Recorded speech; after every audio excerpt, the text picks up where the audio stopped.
How's it going, everybody? This is going to be your Mutant Guide 2.2 and 2.3 when it eventually comes out. We're going to be killing it with speed. So just like in the skill video, we're going to go over the teams that I'm going to be using, all the strategies, all the pitfalls that can happen, and so on and so forth. I hope you enjoy this video. Before we get to that, a word from our sponsors, Bloodline Heroes Lithis. A big thanks to today's sponsor, Bloodline Heroes Lithis. This dark fantasy RPG game is the most unique gacha game out there. Utilizing the air system, you can mix and match different bloodlines to create whatever you want. Nothing's off the table. Werewolf Rangers, Dragon Mages, Orc Thunder Gods, Demon Tide Hunters, mix and match to create a champion of your desired gameplay. But don't sleep on the special Bloodcraft legendary characters earned exclusively through the Guild War mode, where you and your friends will battle to conquer territories. Download the game for free right now using the link in the description below or by scanning the QR code in the top left corner. If you're watching on PC, net yourself a free starter pack. Right now, Bloodline is introducing a new game mode, the Luxus Tournament. Players will deploy champions to win battles and events through various stages. This game has a twist though, with a tournament aura and champion suspensions. It's going to be different than the regular gameplay. If you make it through the qualifying stages, you'll find yourself in the knockout stage and then the finals. But don't worry if you can't make it through, because all players will find themselves in the wager event, where you will place bets on who you think will take home the trophy and net yourself some great rewards.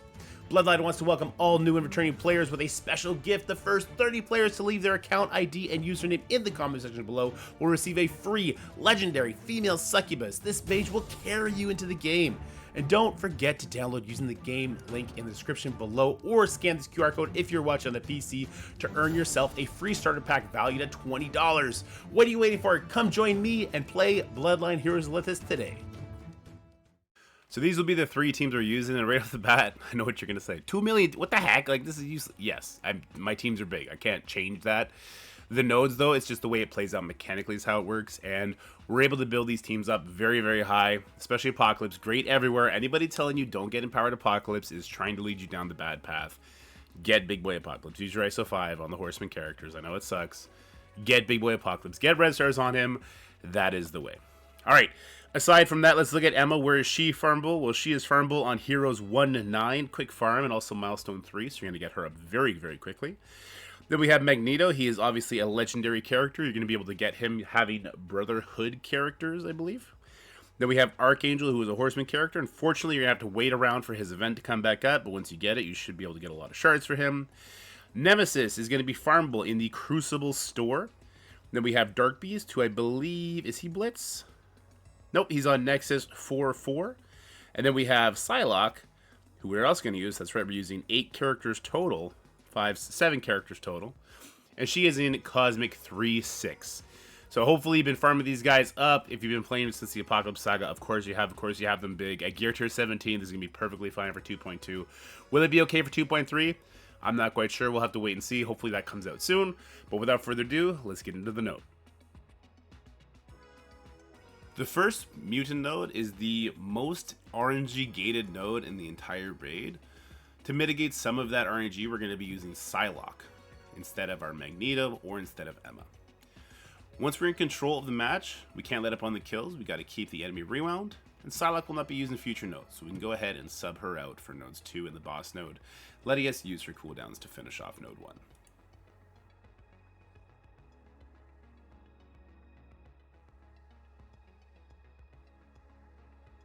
So the team I'm using is not the same as the team I just showed you. It's a little bit smaller, not by much though, just shy of 2 million.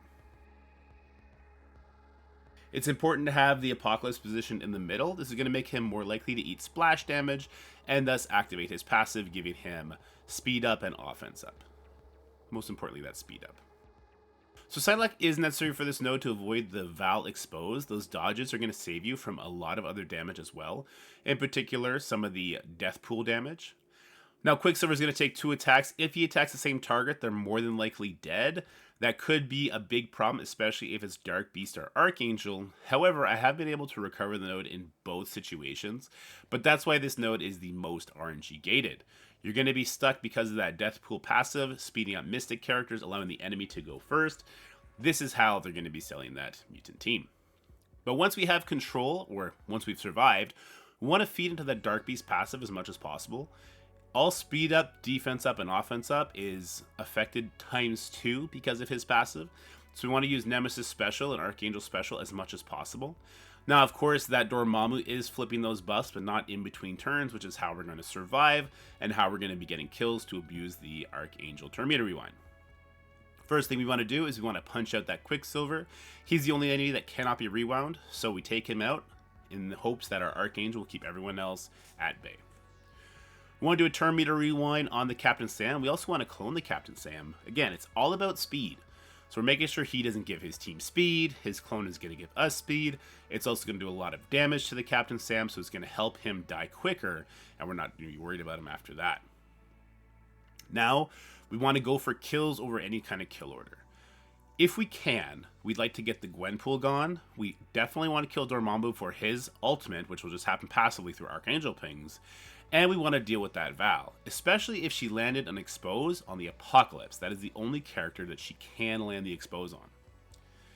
So let's feed into that gimmick and let's kill as many people as possible, ignoring any sort of kill order. And we'll let those Archangel pings keep the Dormammu from taking his turn, but also take him out.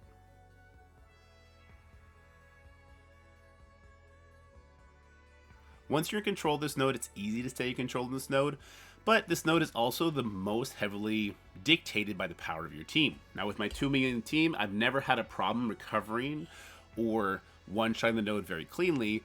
If you are having problems with that, you might want to consider putting more resources into your Death Seed team, or you may just want to wait. The Mutant team is probably going to be the first team that is sold, as it is the first in the raid, so I wouldn't worry too much about this.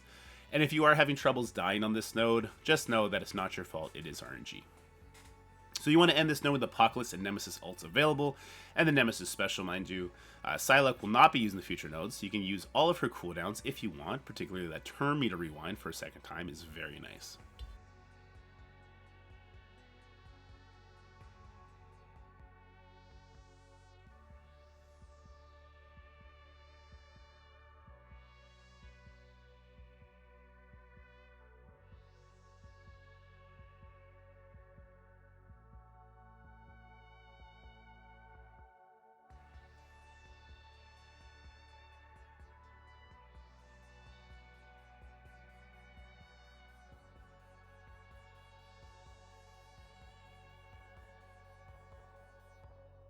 The second Mutant node is a completely different story than the first.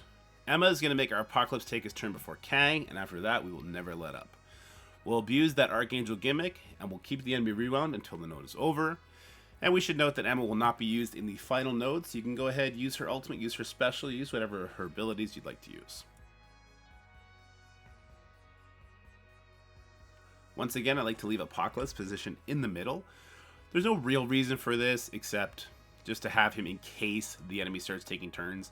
That should never happen in this particular node, though.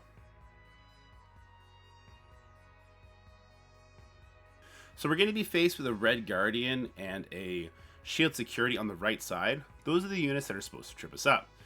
So with your Archangel, you can use the ultimate to peel the taunt off of Red Guardian and hopefully knock him into the yellow like I did here, or you can use a special to get offense up in your team. Either way is fine. You're then going to use your Apocalypse ultimate. If the Shield Security is taunting, then you may have to Falcon Punch the security.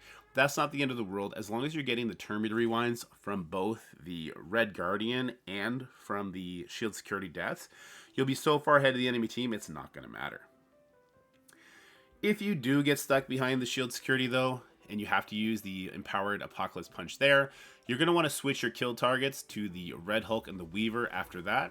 You could keep feeding into the Nemesis passive so you have speed up, or you can do the ultimate because it does insane damage. Now you notice the Turn Meter Rewinds are never ever letting the enemies pop up. We start feeding off of all the passives from our characters, and we are very quickly in control. The only issue you could have with this node is you push it too quickly and Apocalypse does not have his ultimate up for the following node.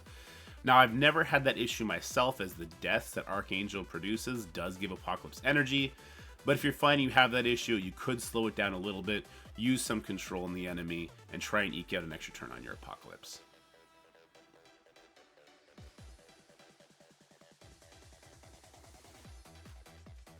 Now for the boss node, we're going to be subbing out Emma for Magneto. With our Magneto, we do not want to ultimate off the gate. We're going to hold that ultimate until the Darkhold members drop in.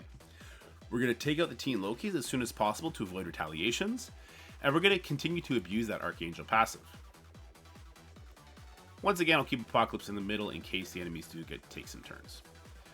For our positioning here in our ISO selections, you can note that Magneto is a striker, but you could very easily make him a skirmisher. In fact, that's probably better for this node.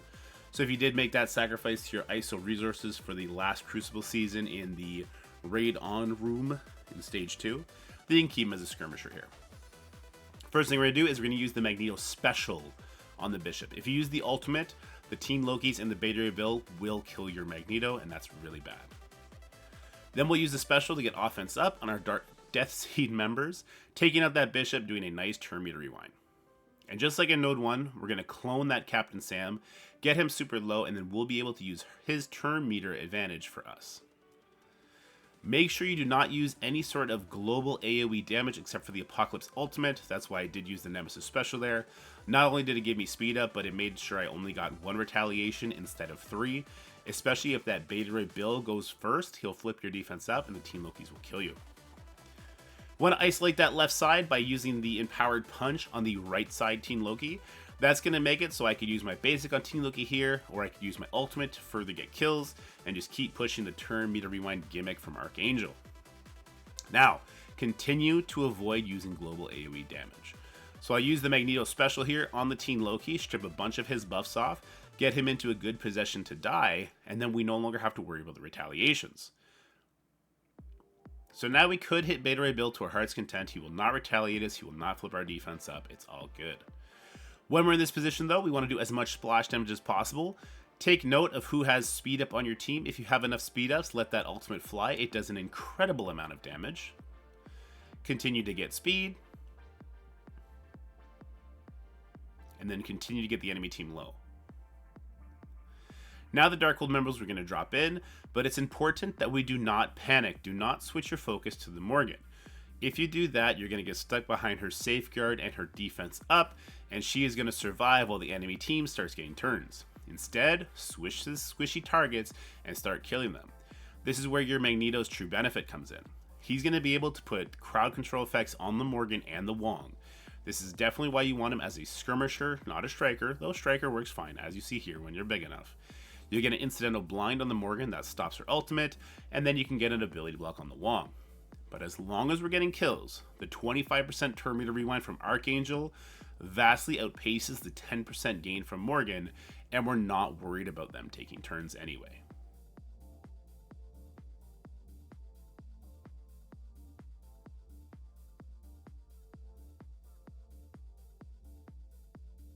This is a great time to use our ultimate on the Beta Ray build, try and get a lot of his buffs off.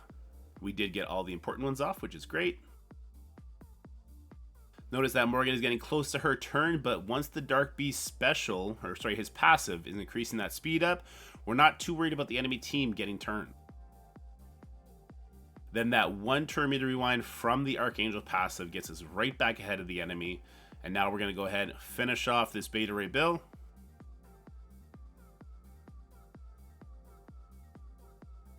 See, that blind protected us.